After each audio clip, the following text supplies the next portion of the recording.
Bismillahirrahmanirrahim. Assalamualaikum warahmatullahi wabarakatuh. Jadi alhamdulillah bersama saya Muhammad Ridha bin Muhammad. InsyaAllah pada kali ini, dalam video kali ini, kita akan membincangkan berkaitan dengan ilmu-ilmu Al-Quran dan juga Al-Qiraat. Dan juga dalam video kali ini, tajuk kita khas berkaitan dengan Qiraat Syazah.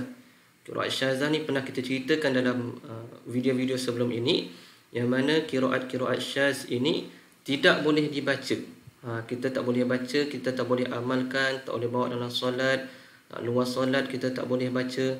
Tetapi qiraat syaz ini kita boleh belajar untuk mengelakkan hilangnya ilmu qiraat syaz ini. Kita boleh belajar, kita boleh ajarkan kepada orang, kemudian kita boleh tulis dan juga boleh diguna pakai dalam ilmu penafsiran. Jadi pada video kali ini kita akan ceritakan tajuknya peranan qiraat syazah dalam ilmu tafsir. Jadi kepada para penonton sekalian yang mungkin masih baru dalam video saya ini, bolehlah sama-sama subscribe channel saya dan juga share video ini kepada rakan-rakan yang lain supaya sama-sama kita dapat mengambil manfaat insya-Allah. Okey, jadi yang pertamanya kita kena faham antara keseronokan mempelajari ilmu qiraat adalah apabila kita belajar berubahnya cara bacaan, sama ada berubah baris ataupun mungkin berubah huruf ataupun mungkin berubah perkataan, jadi boleh membawa kepada perubahan makna. Ni kena faham. Ini seronok kita belajar qiraat ni. Kita tengok, oh berubah baris ada berubah makna. Oh berubah huruf ada berubah makna. Yang lebih hebat lagi, berubah pula hukum ataupun cerita di sebalik ayat tersebut. Jadi kena belajar satu-satulah.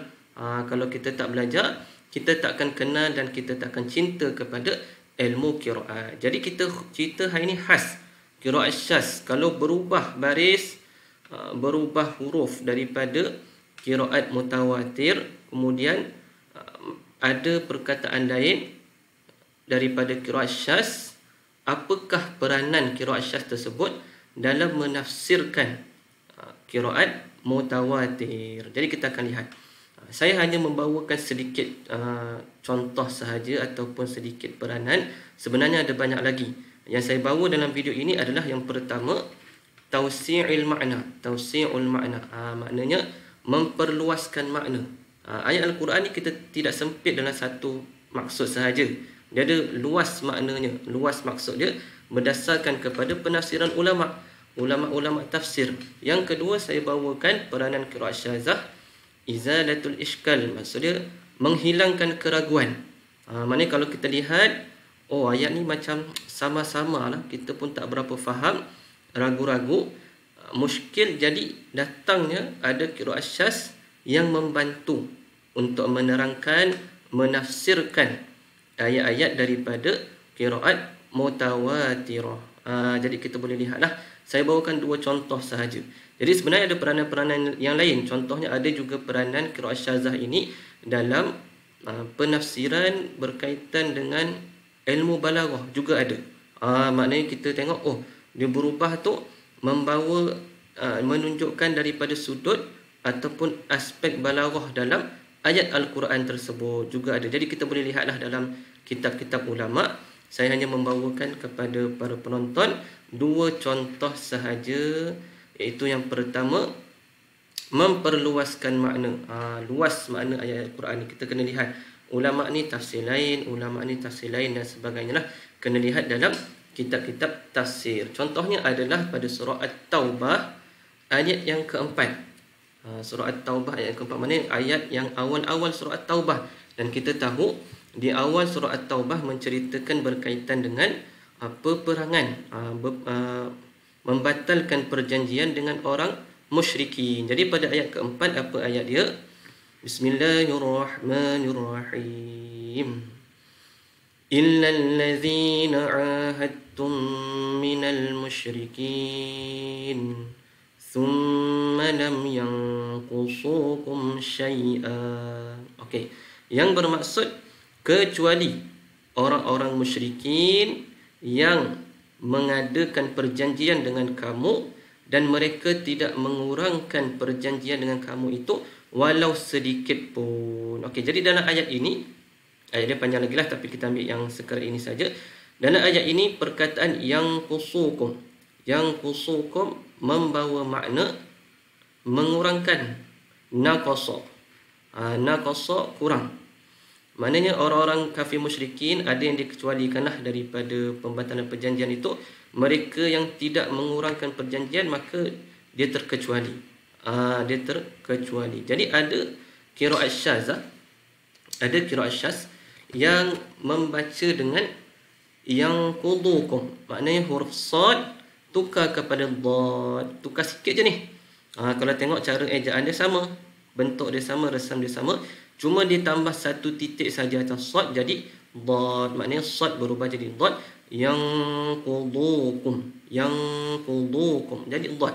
Sad jadi dad, yang mana ia dibaca oleh Umar Al-Khattab, kemudian Ibnu Mas'ud, Ubay bin Ka'ab, Ibnu Umar, Ibnu Abbas dan lain-lain. Maknanya membaca dengan yang qudukum, qiraat syazah. Okey. Jadi apa maksud yang qudukum? Yang qudukum kalau kita lihat di sini, yang qudukum di awal tadi, mereka tidak mengurangkan perjanjian kamu sedikit pun. Bila berubah jadi dad, yang qudukum berubah maksudnya menjadi mereka tidak membatalkan perjanjian kamu itu sedikit pun. Maksudnya berbeza sedikit je. Mengurangkan perjanjian, membatalkan perjanjian. Jadi membawa maksud yang sama sebenarnya. Jadi kat sini kita kata maksud dia tausi'il makna, memperluaskan makna Al-Quran, memperluaskan makna ayat-ayat Al-Quran. Mengurangkan perjanjian pun betul, membatalkan perjanjian juga betul. Mereka tidak membatalkan perjanjian, mereka tidak mengurangkan perjanjian. Jadi ini salah satu daripada contoh. Ada banyak lagi contoh lah. Boleh lihat, boleh rujuk dalam kitab-kitab yang telah dikarang oleh ulama-ulama qiraat. Okey. Kemudian peranan yang kedua, izalatul iskal, iaitu membuang ataupun menolak keraguan, membuang kemuskilan. Kita tak nak ada muskil dah.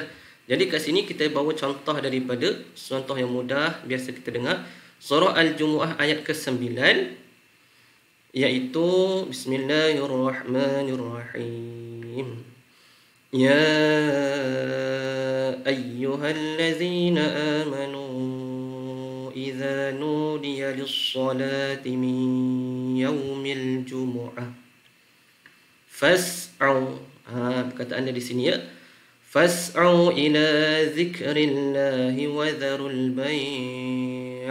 Dzalikum khairul lakum in kuntum ta'lamun. Okey. Perkataan yang berubah di sini adalah fas'au. Fas'au qiraat mutawatirah. Famdu ubah kepada famdu qiraat syazah. Jadi famdu ni siapa baca? Famdu ni ataupun qiraat syazah ini dibaca oleh Atha, Ikrimah, Ibnu Sumayfa. Ni dibawa oleh mereka lah. Okey, jadi mengurangkan ataupun menolak keraguan, menolak kemuskilan. Kita lihat kenapa. Jadi kalau kita lihat dalam ayat ini membawa maksud, wahai orang-orang beriman, sekiranya kamu diseru, dipanggil untuk solat Jumaat. Jadi kita cerita dalam solat Jumaat, surah Al-Jumu'ah, solat Jumaat, maka fas'au, bersegeralah. Maknanya dipanggil, azan dipanggil untuk pergi solat Jumaat. Jadi perkataannya fas'au, bersegeralah. Jadi fas'au ni kalau kita faham, kita kena cepat-cepat pergi, berlari pergi solat tu, lari. Jadi boleh ke sebenarnya kita pergi solat dengan berlari, dengan bersegera, bercepat-cepat? Jadi fas'au di sini al-isra' fil mashi, maknanya berjalan dengan laju, berlari, macam itulah.